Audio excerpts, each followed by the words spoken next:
Louis-Paul Willis est professeur en études cinématographiques, culturelles et médiatiques au sein de l'unité d'enseignement et de recherche en création et nouveaux médias de l'Université du Québec en Abitibi-Témiscamingue.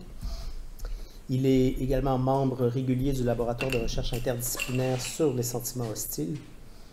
Ses intérêts de recherche se centrent sur l'étude des récits contemporains à partir des théories de la réception filmique et médiatique qu'il conçoit à travers une interdisciplinarité conceptuelle qui rallie narratologie, féminisme, psychanalyse et cognition. Ses travaux sont publiés dans différents ouvrages collectifs et revues spécialisées, dont Intermédialité, Signe Noir, Cinéma et j'en passe. Merci beaucoup. Merci à tout le monde d'être encore ici en cette fin de journée. Je l'apprécie. Je vais essayer de pas trop digresser dans ma présentation. Je vais m'y coller le plus possible. Donc, je me lance. Lorsqu'il est question d'interroger le cinéma d'un point de vue psychanalytique, certaines erreurs de conception s'avèrent particulièrement tenaces. Je pense que c'est, entre autres, un des motivateurs qui nous a amenés à se retrouver ensemble aujourd'hui. C'est vrai, ça, dans le milieu francophone, j'en parlais même ce matin, on est quand même peu à avoir emboîté le pas aux réflexions qui ont été initiées là, ces 30 dernières années par les Slavoj Žižek, John Kopjek, Todd McGowan de ce monde. Mais c'est aussi vrai dans les cercles anglophones, dans une moindre mesure quand même, mais là aussi, on a eu beau souligner à grands traits les erreurs au centre de la soi-disant psychanalyse du cinéma mise de l'avant dans les années 70, les possibilités et la radicalité qu'offre la pensée psychanalytique continuent d'être peu abordées dans le champ disciplinaire, donc chez nous, mais aussi chez les anglophones. Mais surtout, la terminologie des années 70, elle est tenace. On n'a qu'à penser à la notion de regard, qui est si centrale pour notre champ d'étude et pourtant qui est si incomprise. Par exemple, lorsqu'il est question d'étudier la représentation de la féminité dans les médias visuels, bon, il est extrêmement commun d'entendre parler du soi-disant regard masculin, on est tous familiers avec le terme. Dans les cercles francophones, en tout cas, moi, dans mes expériences, j'entends souvent même les étudiants arriver avec une connaissance préalable en des cours d'introduction à la théorie, là. Puis eux parlent même du fameux male gaze. Là. Ah ouais, ok, tu me parles du male gaze. Alors, c'est un terme qui a depuis longtemps dépassé le statut de concept savant. Il est aujourd'hui communément utilisé dans l'espace public. Et quand il s'agit d'étudier des exemples de contre-représentation des rôles genrés, on a même tendance parfois à parler d'un soi-disant regard féminin ou le fameux female gaze. Évidemment, nous connaissons pour la plupart, j'imagine, la source de ces termes. C'est bien entendu l'article Visual Pleasure and Narrative Cinema paru en 1975 dans la revue Screen, écrit par Laurent Mulvey. Donc, c'est un texte quand même qui va avoir bientôt 50 ans. C'est quand même pas peu de dire qu'on en parle encore. On le sait aussi, évidemment, bon, il y a eu vraiment beaucoup de réponses critiques dès les années suivant l'apparition dans Screen de cet article. Dans une petite anecdote, dans une note en bas de page, dans justement The Real Gaze de Todd McGowan, il parle de ce texte-là en disant que répondre à Mulvey est devenu presque une entreprise en soi. C'est comme une sous-théorie du cinéma. C'est une note en bas de page que je trouve assez comique, mais quand même non pas sans un fond de vérité. Bon, mais je vais faire l'économie, évidemment, de toutes les différentes critiques qu'on a pu adresser à Mulvey, puis je vais les généraliser comme suit. On lui a reproché sa généralisation, justement, de la position spectatorielle masculine. Donc, une grande part des réponses au texte de Mulvey se voulaient ainsi des tentatives de théoriser l'expérience de la spectatrice dans un contexte filmique où les désirs sont largement conjugués au masculin. Ça, c'est quelque chose qu'on retient du texte de Mulvey puis que je crois qui demeure quand même assez difficile à contredire aujourd'hui. Donc, en somme, les réponses adressées à Mulvey, souvent féministes, tentent d'explorer le rapport que la spectatrice peut entretenir avec les images dominantes du désir. Mais dans une perspective psychanalytique, il semble qu'une question essentielle demeure mise de côté dans la quasi-ensemble des réponses à Mulvey. Au lieu d'explorer le rapport entre la spectatrice et les images d'une féminité qui est généralement érotisée et fétichisée, est-ce qu'il ne faudrait pas plutôt explorer le non-rapport entre la spectatrice et ses images? Cette question, qui évoque, on le sait, la sexuation, peut, selon moi, apporter un éclairage important à la façon dont on étudie la représentation des sexes et des genres à l'écran. C'est aussi une question qui est au centre, oui, d'un manuscrit que j'ai récemment écrit, qui est en évaluation présentement. Et le manuscrit porte le même titre que ma présentation, mais il est écrit en anglais, là, donc c'est Beyond the Visual Pleasure Principle. C'est un ouvrage dans lequel je propose des pistes de réflexion pour suppléer aux angles morts de la pensée malvéienne. Donc, ce que je propose ici aujourd'hui, c'est un retour très bref, très succinct et j'espère relativement clair quand même de certains des enjeux que je souligne dans ce projet.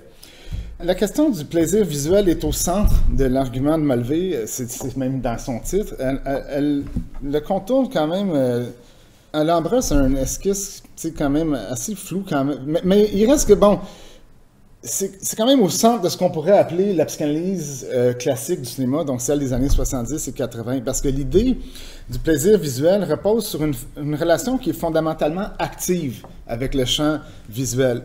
Dans son article, Mulvey se tourne vers Freud pour souligner à grands traits le fonctionnement du plaisir scopique ou la scopophilie dont on a déjà parlé aujourd'hui. Et évidemment, c'est justement cette scopophilie-là sur laquelle elle fonde sa notion de plaisir visuel.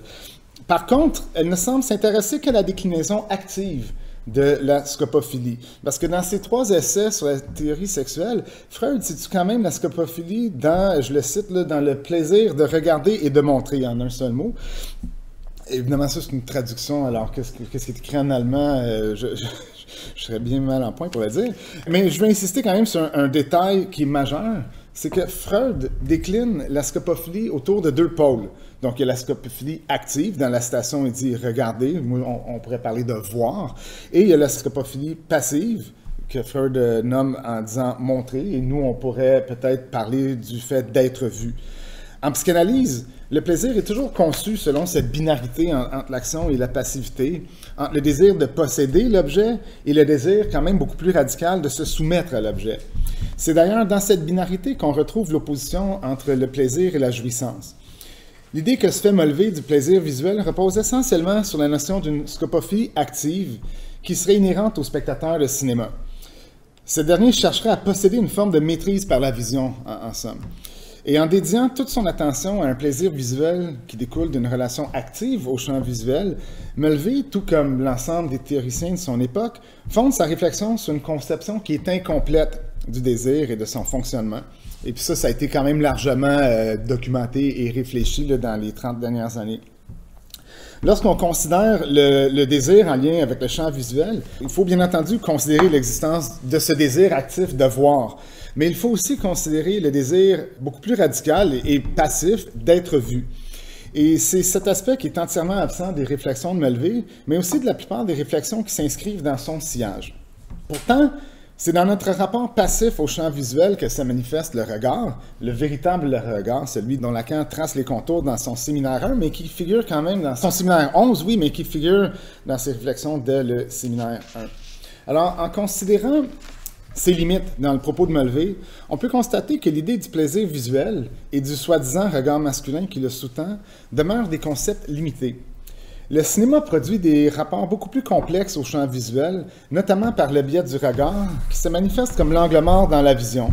Lorsque ça se produit, l'expérience cinématographique nous plonge dans quelque chose de beaucoup plus disruptif et traumatique. Autrement formulé, il y a un opposé au plaisir visuel qui se manifeste quand le cinéma nous plonge dans un rapport beaucoup plus dérangeant avec notre désir. Ce que je postule, c'est que cette tension entre le plaisir visuel et son opposé fonctionne de façon similaire à l'opposition que Freud note entre le principe de plaisir et son au-delà, la pulsion. Ou la pulsion de mort chez Freud, mais bon, on sait que ça devient de façon un peu plus élargie la pulsion comme telle. Je propose que notre rapport actif au champ visuel, ainsi que le désir de maîtrise qui découle de cette relation, produisent une expérience qui s'apparente au principe de plaisir. Et je crois même qu'on pourrait parler ici d'un principe de plaisir visuel. Cette idée suppose, par ailleurs, qu'il y a un au-delà au principe ou un au-delà du principe de plaisir visuel. Puis je me permets ici de citer l'ouverture au-delà du principe de plaisir, où Freud ouvre son texte en affirmant, et je le cite, que dans la théorie psychanalytique, nous admettons sans hésiter que le principe de plaisir règle automatiquement l'écoulement des processus psychiques. Autrement dit, nous croyons que celui-ci est chaque fois provoqué par une tension déplaisante et qu'il prend une direction telle que son résultat final coïncide avec un abaissement de cette tension, c'est-à-dire avec un évitement de déplaisir ou une production de plaisir. Alors, le principe de plaisir fonde le rapport entre le sujet et la recherche d'une satisfaction qui, dans le langage de Freud, mène à une homéostasie. Par contre, les observations cliniques de Freud le mènent éventuellement à réaliser qu'il y a certaines tendances qui semblent s'opposer à ce fonctionnement du principe de plaisir. Et évidemment, comme on sait, c'est ce qui le mène à proposer cet au-delà du principe de plaisir, où on retrouve une tendance pulsionnelle qui va finalement à l'encontre de la recherche du plaisir. La théorie du cinéma semble avoir évolué de façon similaire à la pensée de Freud, si on la conçoit là, dans son utilisation de l'appareil psychanalytique. Parce qu'à l'instar de Freud, la théorie psychanalytique, dans les années 70 au cinéma, s'est initialement intéressée au plaisir qui se dégage de notre rapport au cinéma. Et même, bon, on y a vu évidemment toute l'analyse idéologique, là, Baudry, Metz, tout ça. Mais en somme, cette théorie était une théorie du principe de plaisir visuel, même si évidemment elle n'en était pas consciente. Puis je me permettrais, pour illustrer ça, de peut-être paraphraser cette citation au-delà du principe de plaisir, et de formuler ça comme suit. Dans la théorie psychanalytique du cinéma, nous admettions sans hésiter que le principe de plaisir visuel règle automatiquement l'écoulement des processus psychiques liés à la réception cinématographique. Autrement dit, nous croyions que celui-ci est chaque fois provoqué par une tension, narrative ou visuelle, déplaisante, et qu'il prend une direction telle que son résultat final coïncide avec un abaissement de cette tension, c'est-à-dire avec un évitement de déplaisir ou une production de plaisir dans l'expérience filmique. Cette paraphrase, évidemment, généralise grossièrement, mais quand même, bon, c'est une généralisation des contributions initiales à la théorie psychanalytique du cinéma, mais elle souligne aussi la façon dont l'expérience spectatorielle était conçue sans prendre en compte ce qui échappe au principe de plaisir visuel, à savoir la logique de la pulsion et la jouissance, ou le rapport avec la jouissance qui en résulte. L'approche que je propose vise donc à complémenter l'expérience du plaisir visuel qu'on retrouve surtout dans un certain cinéma plus populaire. Ce cinéma, le cinéma populaire, produit des expériences qui mènent les spectateurs vers des tensions et des diminutions de ces tensions et produit ce que je propose de nommer justement le principe de plaisir visuel. Et tout comme dans l'édifice freudien, cette logique présuppose un envers. Le cinéma, et je dirais surtout le cinéma plus contemporain, là, ce cinéma possède également la capacité de produire des expériences qui sont déplaisantes, voire traumatiques, qui nous hantent pendant des jours. Je sais que ça m'arrive régulièrement, là, un film nous colle, qui nous rentre sous la peau, là, et on met plusieurs jours à le digérer. Et je crois qu'on peut expliquer ce phénomène à travers l'idée d'une jouissance scopique qui se terre au-delà du principe de plaisir visuel. Alors, le principe de plaisir visuel s'appuie sur l'illusion de maîtrise que nous procure la vision dans l'expérience cinématographique.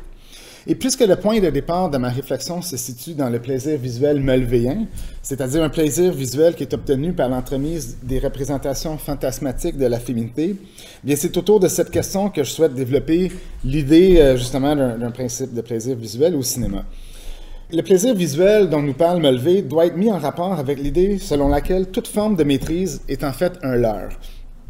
L'idée d'une féminité codifiée comme objet érotique ou comme objet de désir comporte dans les faits un anglement potentiel d'où le regard peut émerger. Si cette féminité objectivée répond au principe de... je dirais juste en parenthèse que je pense que c'est ça qui arrive. On a parlé du film de Coppola tantôt. C'est vraiment un super bon exemple de cette espèce de traversée du fantasme là, de la féminité. Je reprends. Si cette féminité objectivée répond au principe de plaisir visuel, on peut se demander où se situent les limites de cette logique et comment se manifeste l'au-delà de ce principe de plaisir visuel. J'évoquais en début de parcours la façon dont les théories féministes ont eu tendance à vouloir répondre aux incomplétudes du propos de Mulvey, en se demandant notamment comment la spectatrice pouvait entretenir un rapport avec les images dominantes d'un désir conjugué au masculin. J'ai évoqué une piste de réflexion qui serait plutôt articulée sur une approche différente, en demandant s'il ne faudrait pas explorer le non-rapport entre la spectatrice et ses images. Et évidemment, la question du non-rapport est bien entendu voulue ici. Je crois qu'on peut suppléer à la question du principe de plaisir visuel au cinéma en se tournant vers les leçons plus tardives de Lacan qui portent sur la sexuation. L'aphorisme de Lacan, à l'effet qu'il n'y a pas de rapport sexuel, repose, on le sait, sur une asymétrie entre les modalités masculines et féminines du désir et du rapport à la jouissance. En effet, quand on regarde les formules de la sexuation, on constate... Là, moi, je vais parler du bas des formules et non du haut, où là, il est plus question du rapport à la castration. En bas, il est question du rapport à l'autre et à ce que l'autre n'a pas. Donc, quand on regarde ces formules, on constate que de chaque côté, le sujet se rapporte à quelque chose que l'autre ne possède pas. Le sujet masculin se rapporte au sujet féminin en tant qu'objet petit a, alors que le sujet féminin se rapporte au sujet masculin en tant que porteur de phi, c'est-à-dire en tant que porteur du pouvoir phallique. Des deux côtés, les sujets ne possèdent pas ce que l'autre cherche en eux. Il y a ici d'ailleurs une cohésion avec l'idée dégagée dans le séminaire 8 sur le transfert, selon laquelle l'amour revient à donner ce que l'on n'a pas. Dans les mots d'Elisabeth Roudinesco, qui résume bien ça, je trouve, Lacan s'évertuait à démontrer que dans l'amour, les deux partenaires ne sont en aucune manière complémentaires l'un de l'autre. L'homme y exhibe son impuissance et la femme son incertitude. Mais dans la théorie du cinéma, et même dans la théorie féministe du cinéma, on semble ne s'être jamais aventuré ailleurs que dans le paradigme de la sexuation masculine. Parce que Lacan le mentionne vraiment spécifiquement dans le séminaire 20, le rapport du masculin au féminin reproduit finalement le mathème du fantasme, c'est-à-dire la médiation entre le sujet barré et l'objet petit a. C'est donc dire que le sujet masculin se rapporte au féminin en tant que fantasme, en tant qu'objet petit a, en tant que surface de projection de son propre désir. Melville ne le nomme pas ainsi, mais sa théorie du male gaze est en fait une théorie du fantasme. En fait, moi, je pense que l'ensemble de la théorie du cinéma des années 70 repose sur le concept de fantasme, même si on ne le nomme jamais vraiment, du moins pas dans son sens lacanien. Et les réponses qui ont tenté de théoriser autrement le rapport entre la spectatrice et la féminité, présentée comme objet petit a, ne sont jamais sorties de ce paradigme d'une sexuation masculine. Toutes les pistes théoriques qui ont tenté d'expliquer l'expérience féminine au cinéma se sont limitées à analyser la féminité telle qu'elle est perçue à travers cette logique masculine de la sexuation. Je veux juste mentionner, il y a quand même des exceptions. Il y en a une notable qui est le livre Feminine Look de Jennifer Friedlander, là, qui est vraiment un ouvrage fantastique où justement elle propose une réflexion là, sur l'expérience. Puis elle, parce que je parlais ce matin avec Todd du signifiant du manque dans l'autre, que je n'ai pas mentionné, mais qui est évidemment dans la formule de la sexuation, elle s'attend sur ça, puis elle fait un lien avec le punctum chez Barthes, c'est vraiment intéressant, mais je ne vais pas digresser à ce point-là. Donc, on a négligé la question finalement du non-rapport, de l'asymétrie et de la spécificité de la sexuation féminine dans toutes les réponses qu'on a voulu faire, élaborer pour suppléer justement à l'incomplétude du propos de Mulvey. Puis pour illustrer tout ça, je pense qu'on pourrait se tourner vers l'analyse que Marianne Doane effectue de la photo Un regard oblique de Robert Doisneau. Parce que, c'est dans son article « Film in the Masquerade » qui date du début des années 80. Dans cet article, Doane tente de se distancer de l'approche mulvéienne en évoquant la notion de la féminité comme mascarade, développée par Joan Riviere là, dans les années 30, je crois. Elle se tourne vers la photographie de Doisneau afin d'analyser ce qu'elle suppose être la dynamique sexuée du cinéma, ou du moins du cinéma populaire. Selon elle, le regard masculin est actif dans la photo de Doisneau, alors que le regard féminin est complètement absent. Et en effet, si on regarde la photo, la protagoniste féminine, elle est au centre de la photo, mais c'est la vision de son interlocuteur masculin qui domine la dynamique visuelle et narrative de la photo. Alors que lui fixe sa vision sur le portrait d'un nu féminin, ce qui masculinise du coup, la position spectatorielle, dont note, je vais la citer, là, elle note que le fameux female gaze, je vais le dire en anglais, là, the female gaze is left free-floating, vulnerable to subjection. The faint reflection in the shop window of only the frame of the picture at which she is looking serves merely to articulate on a beam the emptiness of her gaze, the absence of her desire in representation. Donc, elle postule que le désir féminin est renié ici par l'entremise de la masculinisation de la dynamique visuelle. Et avec l'analyse qu'elle met de l'avant, Doane perpétue un cadre théorique qui est fondé sur l'idée d'un regard masculin, d'un male gaze là, au sens mulvéen. Donc, même si elle veut se distancer de Mulvey, moi je trouve qu'elle s'y colle plutôt bien. Elle réitère, se faisant certaines confusions théoriques, évidemment la plus importante, qui est l'amalgame justement entre la vision et le regard, puisqu'il n'y a pas de... En tout cas, je vais y revenir. Elle centre son argumentaire sur le postulat incomplet d'un désir visuel qui serait uniquement actif, alors qu'en psychanalyse, le pôle le plus radical du désir reste toujours le pôle passif. Elle ne sort pas non plus d'un paradigme masculin du rapport à la sexuation dans l'analyse qu'elle nous propose. Donc, ce que moi je veux faire ici, c'est illustrer certains enjeux qui sont au centre de mes idées là, à travers une autre analyse de cette photo de Doisneau. Parce que la photo exemplifie très adéquatement l'incomplétude du champ visuel et l'angle mort qui découle de cette incomplétude. On pourrait même comparer cette photo dans une certaine mesure avec la toile Les Ambassadeurs là, sur laquelle Lacan appuie là, son exemplification de l'apparition du regard dans le champ visuel. La photo de Doisneau, en effet, révèle les limites de la signification. Le regard s'inscrit là où le champ visuel échoue, là où une brèche s'ouvre vers une implication du spectateur avec le champ visuel. La rupture dans la photo de Doisneau se situe précisément là où Donne situait la vulnérabilité du regard féminin. Parce que le champ visuel fait défaut précisément là où la femme dirige sa vision, puisque l'objet de sa vision nous est inaccessible. L'opposition entre la vision masculine et féminine offre même une réflexion, je trouve, plutôt riche sur le fantasme. Je vais juste faire une petite parenthèse. On sait quand même que c'est une photo candide. C'est une série de photos là, qui ne sont pas mises en scène. C'est pris au pif là, quand, à la Galerie d'Art Romy à Paris, Doisneau photographiait à leur insu des passants. Puis il y en a plein de cocasses de photos dans cette série-là, mais évidemment, celle-là, c'est la plus connue. Alors que la vision de l'homme est dirigée vers le portrait d'un nu, la vision de la femme est dirigée vers l'angle mort au sein du champ visuel, et aussi l'angle mort du champ sonore, puisque de toute évidence, elle nous parle, ou en tout cas, elle parle à son interlocuteur, oui, de ce qu'elle voit. C'est ici que la logique du désir s'inscrit dans cette photo.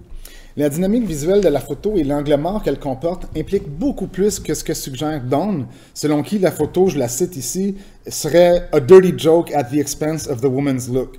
Alors la femme demeure, à la première visionnement là, de cette photo, elle demeure, oui, la première victime d'une blague visiblement masculine, mais quand on regarde de plus près, je crois qu'on pourrait dire que c'est plutôt l'homme qui se trouve au centre d'une boutade, parce que bien qu'il soit visiblement trop occupé par l'objet de sa vision, son fantasme à lui est mis à la vue de tous. C'est un fantasme tellement banal qu'il peut occuper l'espace public, dans les années 40 de surcroît. L'audace de cette photo se trouve donc précisément dans la réflexion vide de l'objet de la vision de la femme. On voit le cadre reflété dans la vitrine, mais pas son contenu. Et c'est dans cette optique que la photo de Doisneau appelle une autre analyse.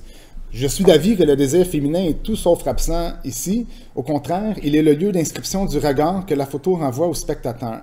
Alors que la vision de l'homme est aveuglée par un fantasme, la femme se trouve littéralement entre lui et l'objet de son fantasme. Et en plus, elle lui parle de ce qu'elle voit. Le désir de la femme n'est donc nullement, pour citer Donne, vulnérable à la suggestion. Il occupe plutôt la place du désir de l'autre. La femme dans cette photo représente l'envers de la féminité objectivée que Mulvey étudie. Et si la photo semble offrir un accès au plaisir visuel mulvéen par l'entremise du tableau nu, cette manifestation du plaisir visuel comporte un envers qui se situe dans l'angle mort au sein du champ visuel. Cet angle mort vient impliquer le regard et montre que notre vision n'est jamais entière. Au final, dans sa mise en scène de l'asymétrie des rapports au désir, parce que c'est ça aussi qui est mis en scène, c'est cette asymétrie-là, bien la photo, elle insiste, il n'y a pas de rapport sexuel. La brève analyse ici proposée indique surtout la nécessité de penser les questions de la représentation des désirs dans le champ visuel au-delà du paradigme de la sexuation masculine qui trop souvent guide les réflexions théoriques, surtout quand on veut répondre à Mulvey. Si l'objectivation du corps féminin persiste au cinéma et qu'il est vrai qu'un certain principe de plaisir visuel domine les productions populaires, ce que la théorie nous montre, c'est que ce plaisir visuel est non seulement incomplet, mais en plus, il est illusoire. Il y a toujours un angle mort, un au-delà du principe de plaisir visuel.